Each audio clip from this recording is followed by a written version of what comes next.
Ikaw ay pinili at may isang tahimik na pag-aayos na nagsisimulang gumalaw sa loob ng iyong buhay kahit hindi pa ito nakikita ng iba. Sa mga sandaling tulad nito, parang may kamay na maingat na naglalagay ng mga bagay sa tamang pwesto, hindi nang marahas, kundi may katahimikan na mas malalim kaysa sa ingay ng takot. Ang araw na ito ay hindi basta isa pang araw, dahil may mga piraso sa loob mo na matagal nang magulo at ngayon ay nagsisimulang makahanap ng hulma. Hindi mo kailangang pilitin ang lahat para magmukhang buo, dahil ang tunay na pagkakaayos ay madalas dumarating bago pa man ito maipaliwanag. May kapayapaan na dumarating na parang liwanag sa isang kwartong matagal ng sarado, at ang liwanag na iyon ay hindi nagtatanong kung karapat-dapat ka ba. Pinapaalalahanan ka nitong ang pag-aayos ay hindi laging maingay. Minsan, ito ay nararamdaman muna sa balikat, sa paghinga, sa bigat na unti-unting bumababa. Kung may bahagi ng buhay mo na tila nakasalalay sa maraming tanong, hindi ka nito nililinlang. May sinisimulang ayusin ng Diyos sa gitna ng ordinaryo. Ang mga detalyeng dati mong kinatatakutan ay maaaring nagiging mga pahiwatig na ngayon ay may direksyon na. Parang mesa na matagal nang magulo at isa-isang ibinabalik ang bawat gamit sa lugar na nararapat dito. Hindi mo kailangang makita agad ang buong larawan para makilala na may paggalaw na sa kabutihan. Ang puso mo ay maaaring hindi pa sumisigaw ng tagumpay, pero ito ay unti-unting natutong huminga ng mas maluwag. May mga pagkakataon na ang unang tanda ng pag-aayos ay hindi solusyon, kundi katahimikang biglang hindi na nakakatakot. Sa katahimikang yon, may kaunting banayad na katiyakan na nagsasabing hindi ka patapos, ngunit hindi ka rin napabayaan. Parang may ilaw sa pasilyo na dati mong dinaanan ng nakayuko at ngayon ay kaya mo nang tingnan ng diretsyo. Ang araw na ito ay nagdadala ng paanyaya na hindi mo kailangang ipilit ang sariling lakas para patunayan ang iyong halaga. Pansin, kailangan mong maghanda ngayon. Naghanda ako ng eksklusibong material para sa mga nararamdamang inihiwalay para sa mas dakilang layunin, ngunit nabubuhay na napapaligiran ng ingay, mga abala at mental overload. Ito ay isang 30 araw na paglalakbay na magbabago sa iyong buhay. Isang ginagabayang landas upang protektahan ang iyong isipan at maghanda sa darating na may pang-araw-araw na pagsasanay sa focus, limitasyon at disiplina. Itigil mo na ang pakikipag-usap sa ingay. Matutunan mong tukuyin ang mga abala bago kanila kontrolin at palakasin ang iyong isipan. Available din sa immersive audio version. Mahigit 10,000 mambabasa na ang nagbago ng kanilang buhay sa pamamagitan ng 30 araw na paglalakbay. Libu-libong tao na ang nagsimula sa pagbabagong ito, mga taong tulad mo na pagod na sa pamumuhay sa ulap, mga ordinaryong taong nagdesisyon nang ihinto ang pagtanggap sa mental chaos. Samantalahin ang limitadong panahon na alok na ito sa buwan lamang na ito. I-access ang iyong link sa ibaba mismo sa itaas ng mga komento. Sa halip, hayaan mong mapansin mo ang pag-aayos na ginagawa na sa mga hindi mo kayang ayusin mag-isa. At habang naririnig mo ito, baka sakaling maramdaman mong ikaw ay tinatawag hindi sa ingay, kundi sa mas tahimik na uri ng kapayapaan. Noong mga panahong tila nakatambak ang lahat, may mga sandaling sinubukan mong ituwid ang buhay gamit ang pagod mong mga kamay, na parang isang mesa sa silid na paulit-ulit mong inaayos, ngunit hindi pa rin pantay. Nariyan ang tunog ng orasan sa dingding, ang ilaw ng madaling araw sa gilid ng kurtina, at ang katahimikan sa kusina habang hawak mo ang isang tasa na lumalamig na. Sa ganitong mga oras, ang katawan ay unang nakakaalam ng bigat bago pa man makapangusap ang isip, at ang dibdib mo ay maaaring naging masikip ng mas matagal kaysa sa inaamin mo. Ngunit may mga pagkilos na hindi mo pa nakikita ang bunga, at may mga bagay na inililipat na sa dulo ng oras kahit sa tingin mo ay walang nangyayari. Tulad ng mga paa sa daan na hindi mo pa alam kung saan patungo, subalit patuloy pa ring umaabante dahil may tawag na mas matimbang kaysa pagod. Ang pag-aayos na ito ay hindi nagmumula sa pagmamadali, kundi sa isang tahimik na kamay na marunong magtama ng direksyon nang hindi ka hinahamak. Maaari mong maalala kung paanong sa loob ng bahay may isang aparador na matagal mong iniiwasang buksan dahil ayaw mong harapin ang kalituhan sa loob nito. Ganyan minsan ang buhay at ganyan din ang mga panloob na lungkot na hindi sinusukat sa dami ng luha kundi sa kapal ng katahimikan. Gayunman, ang Diyos ay hindi nalilito sa nakakalat mong mga piraso at ang kanyang paraan ay hindi nasisira dahil matagal kang naghintay. Sa halip, ang hintay mismo ang nagiging lupa kung saan tumutubo ang pagkilala na hindi ka na katulad ng dati. Ang pagsasaayos ay nagsisimula kapag ang pagod na loob ay tumigil na sa pagwawalang bahala sa sariling pangangailangan. Parang inilalapat ang tamang aklat sa tamang istante at ang dating kalituhan ay unti-unting nagkakaroon ng pangalan. Hindi ibig sabihin na nawala ang sakit, ngunit may bagong ayos na pumapalibot dito. Ang mga luhang hindi mo ipinakita ay hindi na sayang dahil ang mga iyon ay naging matamang saksi sa mga sandaling nais mong sumuko. At ngayon, may pag-ikot na nagsisimula sa paligid ng mga bagay na minsang huminto. Kung pakikinggan mong mabuti, maririnig mo ang tahimik na paglipat ng bawat piraso pabalik sa lugar. Iyan ang unang anyo ng biyaya, ang hindi mo inaasahang pagdating ng kaayusan sa gitna ng magulong mesa ng buhay. May mga banal na pahiwatig na hindi dumarating na parang kulog, kundi parang paalala sa isang lumang daan na matagal mo nang iniwasan. Sa pagitan ng iyong pagod at ng iyong pag-asa, may bakas na nagsasabing hindi ka iniiwan, bagkus may hinahandang linya sa gitna ng tila nagkalat na mga bagay. Parang si Elias na pinakain sa tagong dako, hindi sa gitna ng palakpakan, kundi sa tahimik na pagsunod sa tamang oras. Ang buhay mo ay maaaring tila katulad ng isang silid na may mga kahong hindi pa nabubuksan. Subalit ang bawat kahon ay may nakatagong patunay na hindi ka pinabayaang magutom sa gitna ng paghihintay. Ang Diyos ay hindi nalilito sa dami ng iyong pinapasan at hindi siya naguguluhan sa bilang ng mga pirasong nasa sahig. Ang kanyang pag-aayos ay may tinatawag na tamang oras. At ang oras na iyon ay mas matibay kaysa sa takot mo. Isipin mo ang isang mesa sa tabi ng bintana, may alikabok sa ibabaw at may sinag ng araw na pumapasok sa tamang anggulo upang ipakita ang mga bahaging hindi mo napansin. Minsan ganun din ang espiritual na paggalaw, ipinapakita muna ang kalat para malaman mo kung saan magsisimula ang pag-aayos. Hindi ka tinatawag upang magkunwaring maayos, kundi upang sumang-ayon sa paglikha ng kaayusan na mas malalim kaysa sa nakasanayan mo. Kapag nagsimulang malinaw ang isip, kadalasan dito rin nararamdaman ang paunang himig ng pagsasaayos. Parang naririnig mo ang mga hakbang sa pasilyo, hindi pa nakikita ang mukha, pero alam mong may darating na may dalang bagong ayos. Ang panalangin mo minsan ay hindi salita, kundi pagod na hininga at kahit iyon ay naririnig. Sa loob ng iyong tahanan, sa iyong trabaho, sa iyong mga ugnayan may mga linya na unti-unting inaayos upang hindi ka na paulit-ulit na mabali sa parehong sugat. Ang kabanalan ng sandaling ito ay nasa tahimik na pagtama ng mga bagay na dati ay hindi magkatugma. Hindi mo kailangan ng malaking tanda para maniwala na may gumagalaw. Minsan, sapat na ang pakiramdam na bumaba ang bigat sa iyong dibdib. Sa ganitong paraan, ang pagsasaayos ay nagiging paanyaya sa pag-asa, hindi sa ilusyon. At ang pag-asang iyon ay nagsisimulang magbigay ng bagong hugis sa mga araw na darating. Kapag sinabi kong pinipino ang Diyos ang iyong mga bahagi, hindi ko ibig sabihing biglang mawawala ang lahat ng hirap, kundi na may gumagalaw na kaayusan sa ilalim ng kabiguan.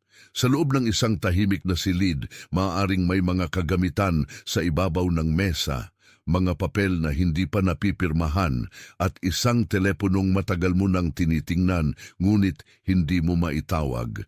Ang ganitong mga larawan ay hindi lamang larawan ng pagod, kundi larawan rin ng pagkakataong sinusubukang buuin ang sarili sa pamamagitan ng maliit na pagsunod. May mga bitak na hindi agad napupuno, ngunit ang paraan ng liwanag na tumatama sa kanila ay nagiging patunay na hindi sila huling salita. Ang iyong puso, kahit maraming ulit ng napagod, ay hindi tinanggihang ayusin. Tulad ng ilog na naghahanap ng daan, kahit may batong humaharang, may galaw sa iyo na hindi na mababalik sa dati nitong pagkakabara. Ang buhay mo ay maaaring parang tanghali sa isang silid na may kalahating nakasarang bintana, at habang dahan-dahang bumubukas ang hangin, nararamdaman mong may sariwang simula. Hindi lahat ng pagsasaayos ay maluwalhati sa unang tingin dahil may ilan na nagsisimula sa pag-amin na hindi mo na kaya ang dati mong paraan. At sa mismong pag-amin na iyon, nagsisimula ang bagong kaayusan. Ang pagod na katawan mo ay hindi kahinaan lamang. Ito rin ay talaan ng mga dinanas mong hindi nakita ng iba. Ang mga tahimik na gabi na paulit-ulit mong tinapos sa pag-iisip ay hindi na magiging kulungan kung papayagan mong maging daan ang mga ito. Parang may kamay na maingat na nag-aayos ng mga nakahilerang tasa sa isang aparador, at ang dating kalat ay nagiging kapahingahan ng paningin. Ganon din ang ginagawa sa iyong mga relasyon, sa iyong direksyon, sa iyong pangunawa sa sarili. Hindi lahat ng nabuong bagay ay kailangang sirain bago ito maitama. Minsan, kailangan lamang nitong mailapit sa tamang lugar. Ang kabutihan ay hindi natitinag ng tagal ng iyong paghihintay, at ang katotohanan ito ay tahimik na nagpapalakas sa iyo kahit hindi ka pa handang magsalita ng malakas. May inaayos na landas, at ang landas na iyon ay may layuning dalhin ka hindi sa ingay, kundi sa tunay na kapahingahan. Minsan, ang pinakanakakapagod na bahagi ay ang pagtingin sa paligid at mapansin na hindi lamang ang mga bagay ang magulo, kundi pati ang loob mo ay tila nakakalat din. Sa mesa ng kusina, sa upuan sa tabi ng bintana, sa lumang supot na nakasabit sa pinto, naroon ang mga maliliit na paalala ng araw-araw na kabigatan. At sa gitna ng lahat ng yon, may tahimik na tinig na nagsasabing, hindi mo kailangang ayusin ang buong mundo ngayon. Ang kailangan mo lamang ay manatiling bukas sa paraan ng pag-aayos na unti-unting dumarating. Sa iyong paghinga, sa iyong pagkilos, sa iyong pagtigil, may mga sandaling ang Diyos ay gumagawa ng mas malalim kaysa sa nakikita ng mga mata. Hindi ito laging parang himala sa harap ng karamihan. Minsan ito ay parang maayos na paglalagay ng isang bagay sa lugar na matagal ng bakante. Parang may ilaw na pinapailaw sa garahe ng isang lumang bahay, at doon mo lang napansin kung gaano karaming gamit ang kailangang ikabit sa tamang kawit. Ganyan din ang buhay, may mga bahagi na magaan tingnan sa labas, ngunit nangangailangan ng matiyagang pagkakahawak sa loob. Hindi ka kailangang maging perpekto upang masimulan ang pag-aayos. Kailangan mo lamang pumayag na hindi ka na mag-iisa sa pagsasaayos ng sariling puso. Sa pagitan ng mga takdang oras at mga hindi natapos na usapan, may mas mataas na kaayusan na naghihintay sa iyo. Ang takot na mawawala ang kontrol ay madalas ang unang bagay na humaharang sa kapayapaan. Ngunit kapag binitiwan mo ang pangangailangang hawakan ang lahat, saka mo mararamdaman na may kamay na mas marunong kaysa sa iyo. Ang kamay na iyon ay hindi nagpapahiya sa mga sugat mo, bagkus inaayos ang paligid nila ng may pag-aalaga. Tulad ng isang tagapag-ayos ng lumang orasan, dahan-dahan niyang pinapantay ang mga gulong na matagal nang sumasabit. At habang nangyayari iyon, ang puso mo ay unti-unting natutong magtiwala sa ugaling mas tahimik kaysa alarma. Ang pag-aayos ay hindi laging kapansin-pansin, ngunit ang epekto nito ay lumalalim araw-araw. Kaya kahit hindi mo pa nakikita ang buong kabuuan, nakikita ka na ng kabutihang gumagalaw para sa iyo. Ang unang bagay na nararamdaman sa pag-aayos ay hindi palaging saya. Minsan ito ay ginhawang may halong pagkamangha. Para bang sa isang lumang silid, biglang may napasadahan ng walis ang alikabok sa sulok at nabuksan ang bintana upang dumaloy ang sariwang hangin. Sa ganoong sandali, napapansin ng katawan ng pagbabago bago pa man ito maproseso ng isip. Ang mga balikat ay unti-unting bumababa, ang panga ay hindi na ganoon kahigpit, at ang dibdib ay nakakakuha ng puwang na matagal nang ipinagkait. Hindi ito maliit na bagay, sapagkat minsan ang kapayapaan ay unang dumarating sa katawan bilang paunang patunay ng kaayusan. Maaari mong maalala ang isang umagang hindi mo agad hinanap ang telepono dahil sa wakas ay pinili mong huminga muna bago sumabak sa mga mensahe. Sa simpleng gawin na iyon, may espiritual na kilos na nagaganap, isang pagalis sa kagyat upang pakinggan ang higit na mahalaga. Ang buhay ay maaaring nasa gitna pa rin ng mga usaping hindi pa tapos, ngunit may lumilitaw ng pagitan ng takot at tugon. Sa pagitan na iyon pumapasok ang Diyos, hindi para durugin ka, kundi para ituwid ang daang tinahak mo ng pabaliko. May mga piraso ng pagkatao mo na matagal nang napapagitnaan ng pagdududa at ngayon ay nagsisimulang kilalanin ang sarili nilang lugar. Ang mga hindi mo kayang ipaliwanag sa iba ay unti-unting binibigyan ng anyo sa loob mo. Parang isang aparador na may label na nawala. At dahan-dahang muling nilalagyan ng tamang pangalan ang bawat laman nito. Ang dating magulo ay hindi kailangan manatiling magulo. Ang dating mabigat ay hindi kailangang maging permanenteng pabigat. At ang pag-asang ito ay hindi lamang pakiramdam, ito ay kilos na lumalalim sa loob mo habang nakikinig ka. May pag-aayos na hindi mo mapipilit, ngunit maaari mong salubungin. Kaya kung may kakaibang kapanatagan kang naramdaman ngayon, huwag mo itong maliitin. Iyon ang simula ng paglipat ng lahat sa tamang lugar. Ikaw ay hindi hinahabol ng kahihiyan, kundi hinihila palapit sa kabutihang matagal mo nang inaasam. Sa isang mesa na may mga papel, lapis at listahang paulit-ulit mong isinusulat, maaaring mapansin mo na hindi lahat ng dapat tapusin ay kailangang tapusin sa isang upuan. May mga gawain na dahan-dahang nililikha at may mga desisyong unti-unting binibigyan ng lakas sa loob. Ang pag-aayos sa buhay ay madalas nagsisimula sa pagbabalik ng tamang ritmo sa maliliit na kilos. Parang paghihiwalay ng mga susi sa isang tasa, bawat isa ay may sariling gamit, bawat isa ay may sariling pintuang bubuksan. Ang espiritual na katotohanan ay ito.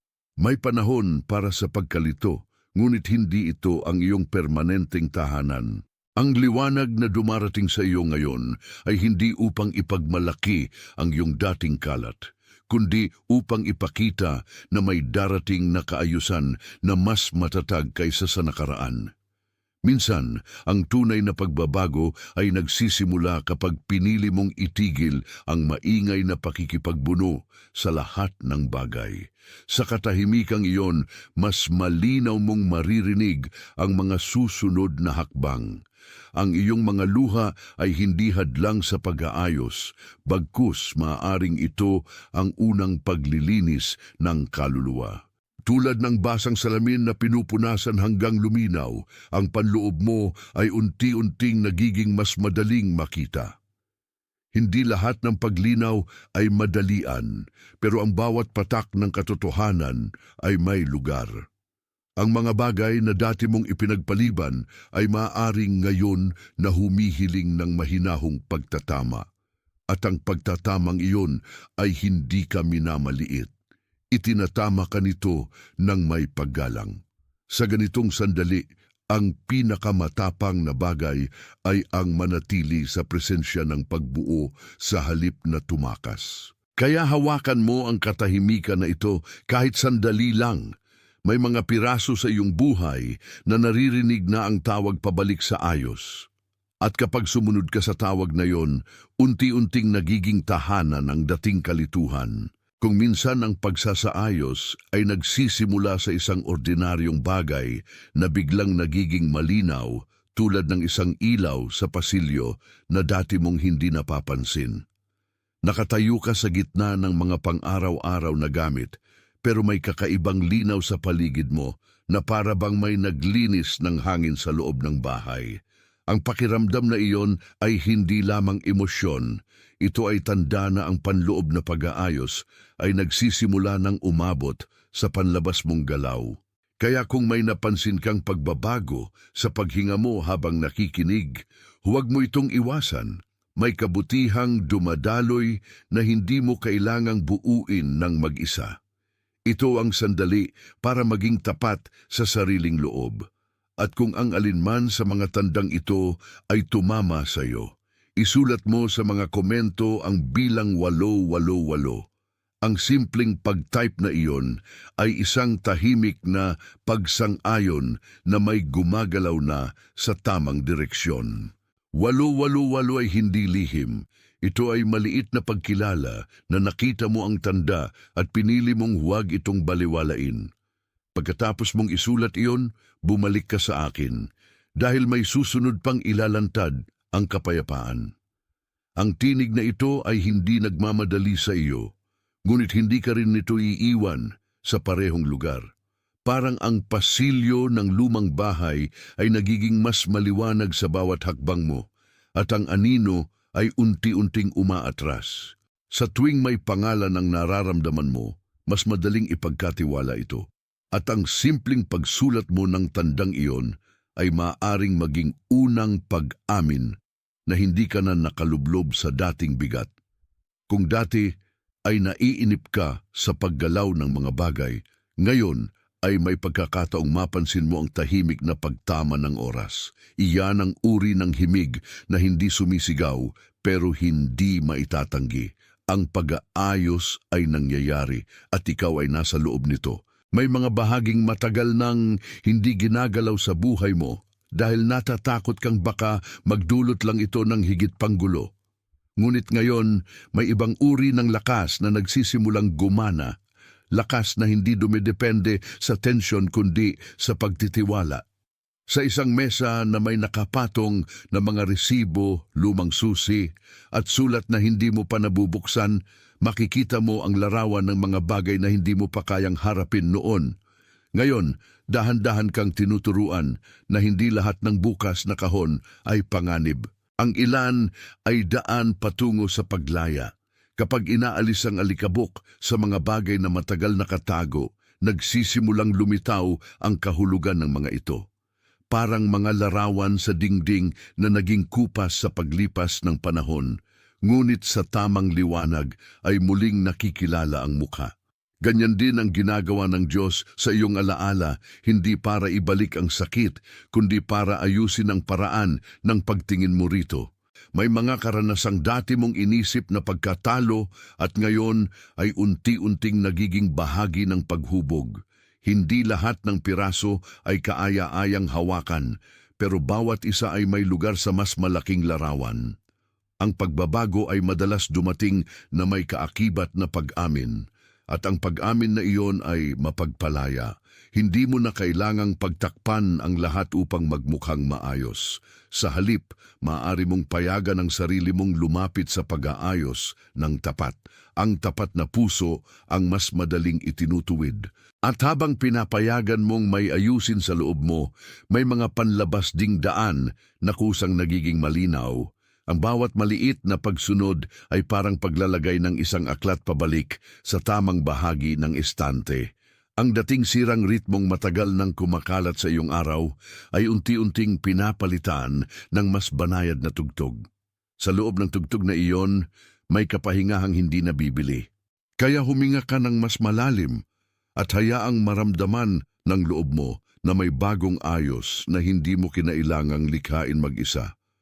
Ang pag-aayos ay naririto na at ito ay kumikilos pati sa mga bagay na dati mong ikinahihiya. Sa mga araw na parang walang nangyayari, mas madalas pala ang tunay na pagbuo.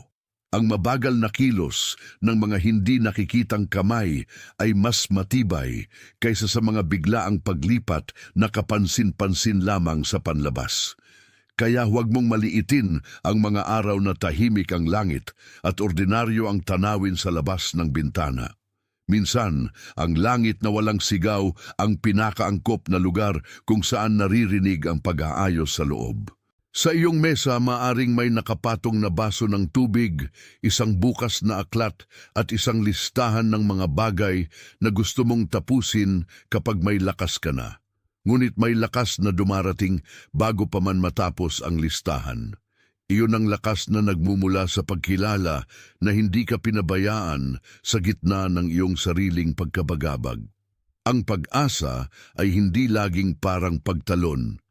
Minsan ito ay parang tahimik na pagupo sa gitna ng magulong bahay habang pinapapasok ang hangin.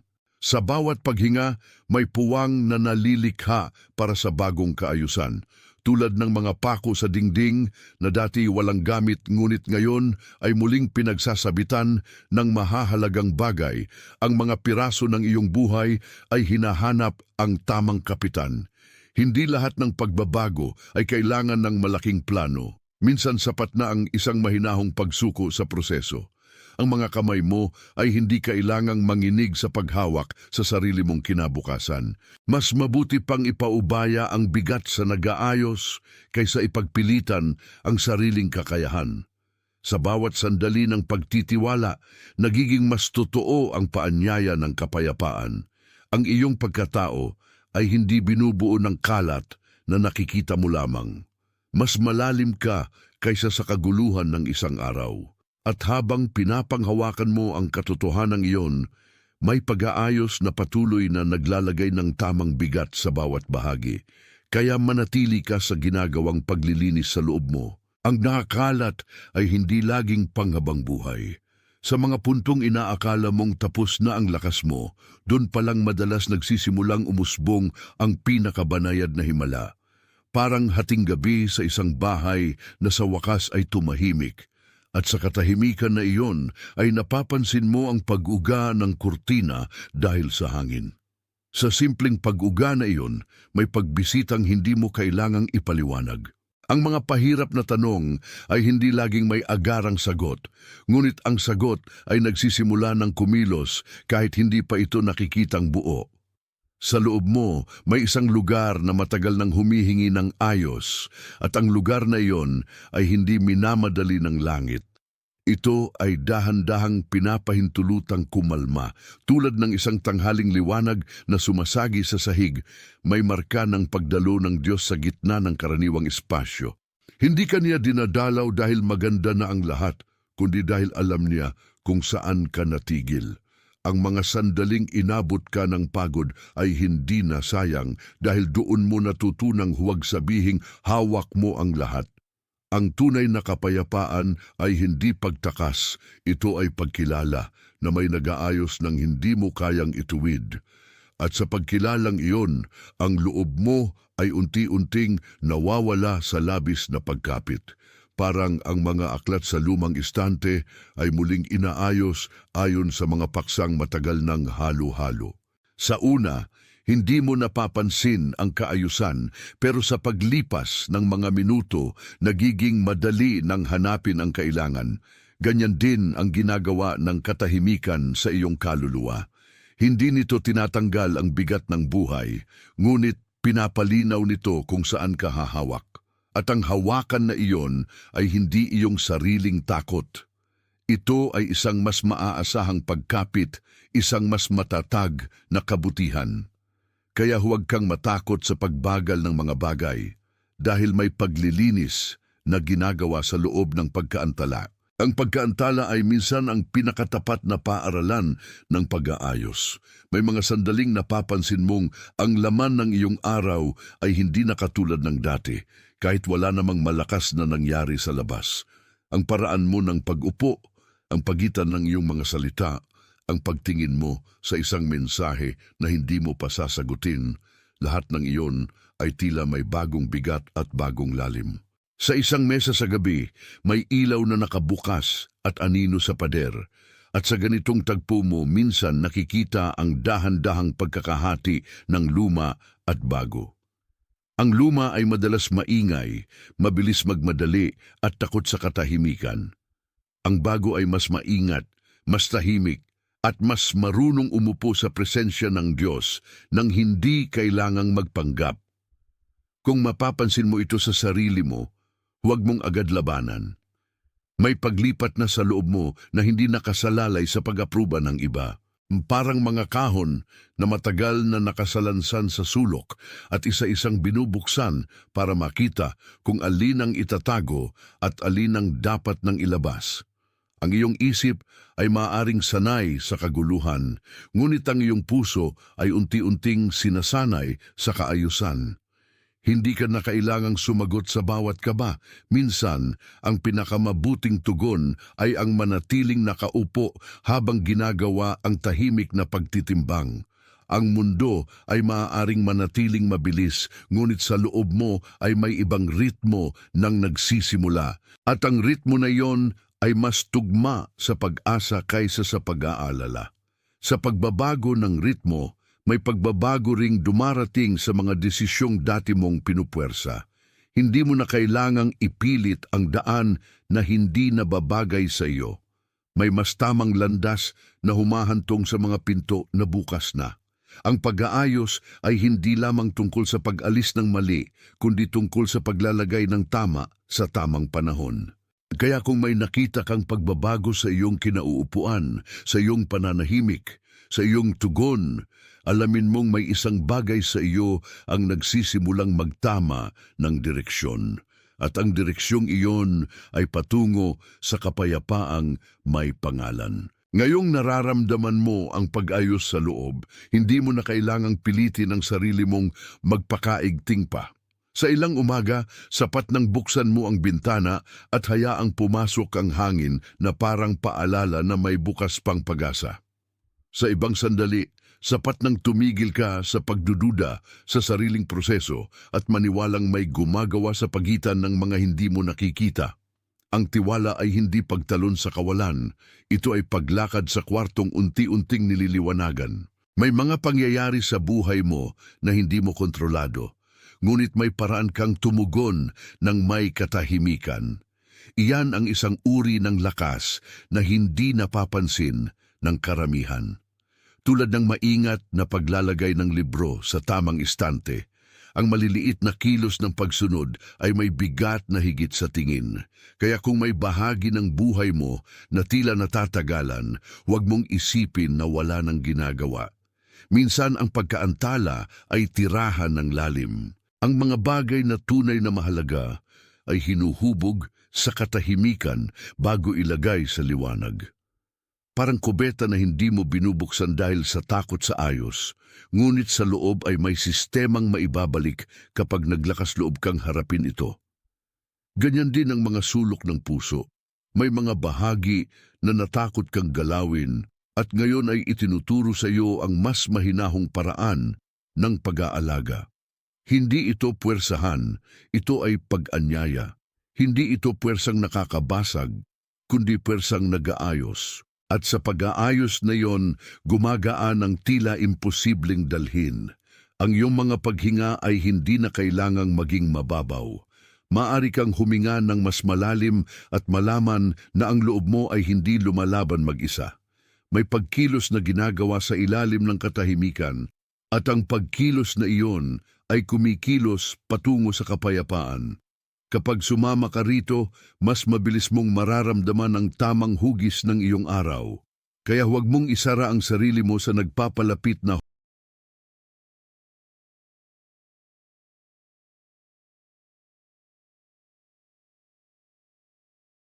Pansin, kailangan mong maghanda ngayon. Naghanda ako ng eksklusibong material para sa mga nararamdamang inihiwalay para sa mas dakilang layunin, ngunit nabubuhay na napapaligiran ng ingay, mga abala at mental overload. Ito ay isang 30 araw na paglalakbay na magbabago sa iyong buhay. Isang ginagabayang landas upang protektahan ang iyong isipan at maghanda sa darating na may pang-araw-araw na pagsasanay sa focus, limitasyon at disiplina. Itigil mo na ang pakikipag-usap sa ingay. Matutunan mong tukuyin ang mga abala bago kanila kontrolin at palakasin ang iyong isipan. Available din sa immersive audio version. Mahigit 10,000 mambabasa na ang nagbago ng kanilang buhay sa pamamagitan ng 30 araw na paglalakbay. Libu-libong tao na ang nagsimula sa pagbabagong ito, mga taong tulad mo na pagod na sa pamumuhay sa ulap, mga ordinaryong taong nagdesisyon nang ihinto ang pagtanggap sa mental chaos. Samantalahin ang limitadong panahon na alok na ito sa buwan lamang na ito. I-access ang iyong link sa ibaba mismo sa itaas ng mga komento.